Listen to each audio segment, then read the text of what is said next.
दोस्तों, तुर्की ने एक ऐसा बयान दे दिया है कि तुर्की के सदर के इस बयान से बेंजामिन नेतन्याहू हिल गए। ये बयान क्या है? दरअसल तुर्की के सदर रजब तैयब अर्दगान ने इसराइल को मिलिट्री धमकी दे दी है। आप देख रहे हैं न्यूज़ 18 का सोशल मीडिया प्लेटफॉर्म। मैं हूं आपका मेजबान विशाल आजम। दोस्तों, आपको ये बता दें कि यह बयानबाजी दरअसल क्यों हुई है और क्या बयान दिया है, और इस बयान से किस तरह मशरिक़ वस्ता यानी मिडिल ईस्ट में कशीदगी को मजीद बढ़ा दिया है। यह खबर बहुत अहम है तुर्की और इसराइल के ताल्लुकात के ताल्लुक से। तुर्की और इसराइल के ताल्लुकात गुज़िश्ता चंद बरसों में मुसलसल खराब होते जा रहे हैं। खासतौर पर गजा जंग और फलस्तीन के मामले पर गजा में जिस तरह से इसराइल ने जुल्म ज्यादती की है, फलस्तीन में जिस तरह से जुल्म ज्यादती की है, इस मामले पर दोनों मुल्कों के दरमियान शदीद इख्तिलाफात हैं। और अभी जो हालिया जो एक बयान आया है रजब तैयब अर्दवान का, वो बयान सीधे तौर पर यह है कि जब तुर्की अगर चाह लेगा तो इसराइल में घुसकर एक्शन लेगा। यह बयान है, मिलिट्री एक्शन लेगा। पूरी तफसील आपको बता रहे हैं। हाल ही में एक अवामी खिताब में तुर्की के सदर यानी प्रेसिडेंट रजब तैयब अर्दोगान ने इसराइली क़यादत, खास तौर पर बेंजामिन नेतन्याहू को सख्त तनकीद का निशाना बनाया। रजब तैयब अर्दोगान ने इसराइल पर खून और नफरत में अंधा होने का इल्जाम लगाया। आप सोचिए क्या कहा उन्होंने। रजब तैयब अर्दोगान ने इसराइल पर खून और नफरत में अंधा होने का इल्जाम लगाया। फिलिस्तीनियों के खिलाफ कार्रवाइयों को सख्त अल्फाज में तनकीद का निशाना बनाया। सबसे अहम बात यह थी कि रजब तैयब अर्दोगान ने एक बराह रास्त फौजी इशारा देते हुए कहा कि जिस तरह हम लीबिया और नगरोनो काराबाख में दाखिल हुए, वैसे ही हम इसराइल में भी दाखिल हो सकते हैं। यह बहुत बड़ी बात है।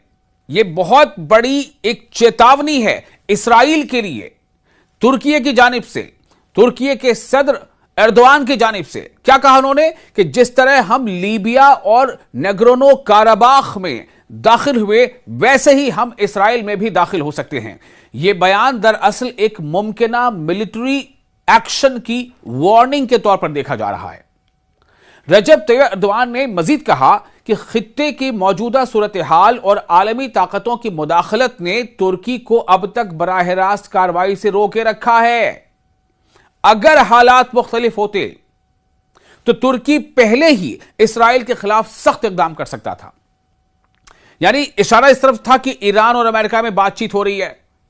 अगर ऐसा ना होता तो फिर तुर्की वो काम कर देता जिससे उनकी औकात पता चल जाती। इस तरह का इशारा रजब तैयब अर्दोगान ने दिया है इसराइल के हवाले से।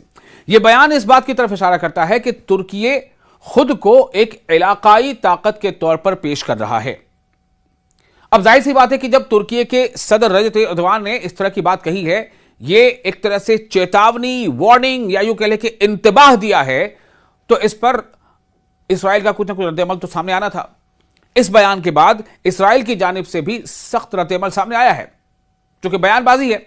नेतन्याहू ने तुर्की पर दहशतगर्द गिरोहों की हिमायत का इल्जाम लगाया। उन्होंने कहा कि इसराइल ईरान और उसके इत्तेहादियों के खिलाफ कार्रवाइयां जारी रखेगा। यह नेतन्याहू कह रहे हैं। दरअसल तुर्की और इसराइल के दरमियान यह सिर्फ लफ्जी जंग नहीं है, बल्कि सिफारती बहरान की शक्ल इख्तियार कर रही है। जी हां, जिसे कहते हैं ना डिप्लोमेटिक एक इशू, सिफारती बहरान, ये डिप्लोमेटिक स्टैंड ऑफ की शक्ल इख्तियार करती जा रही है। दोनों मुल्कों में दोनों ममालिक एक दूसरे को खित्ते के लिए, पूरे इस रीजन के लिए खतरा करार दे रहे हैं। मशरिक़ वस्ता यानी मिडिल ईस्ट में पहले से जारी तनाज़ात, जिनमें ईरान का तनाज़ा, गजा का मामला, और अब जो इसराइल लेबनान पर अंधाधुंध फायरिंग किए जा रहा है, अंधाधुंध हमले किया जा रहा है, बमबारी किया जा रहा है, तमाम बैनुल अक़वामी क़वानीन की खिलाफ वर्जी करते हुए, यहां तक कि यूएन की भी कई एजेंसीज ने इसे कंडेम किया है। लेकिन बस उसके आगे यूएन क्या कर सकता है? यूएन क्या महज एक कागजी कोई तंजीम बनकर रह गया है? क्या इसलिए कि अमेरिका का उसे बिल्कुल बराह रास्त साथ मिला हुआ है? तो इस कशीदगी को मजीद बढ़ा सकते हैं जो बहरान लगातार चल रहे हैं। ईरान वाले इशू अभी आप देख ही रहे हैं किस तरह से हॉर्मुज़ को लेकर क्या तानातनी चल रही है। अमेरिका और ईरान के बीच जो इस्लामाबाद में टॉक था, मुज़ाकरात होने थे, वो मुज़ाकरात हुए लेकिन कामयाब नहीं रहे।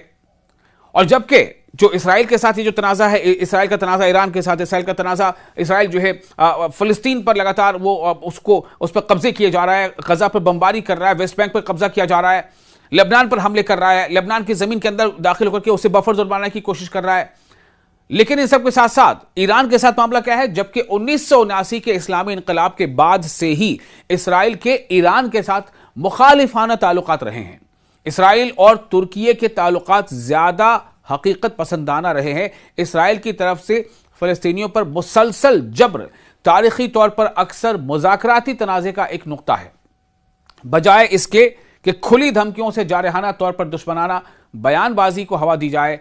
ताहम 2000 की दहाई के अवाइल में, सन 2000 की दहाई की अवाइल में, शुरुआत में ही इख्तिदार में आने के बाद से तुर्क सदर रजब तैयब एर्दोगान इसराइल के खिलाफ सख्त तनकीद करते रहे हैं। 2010 में गजा का सफर करने वाले एक फ्लोटिला पर इसराइल का हमला और उसके नतीजे में 10 तुर्क कारकुनान की हलाकत ताल्लुकात की तनज़्ज़ुली का एक अहम लम्हा था, जब ताल्लुकात में मजीद कशीदगी आ गई थी, जिसके बाद शदीद सियासी बयानबाजी और सिफारती तनज़्ज़ुली लगातार जारी है।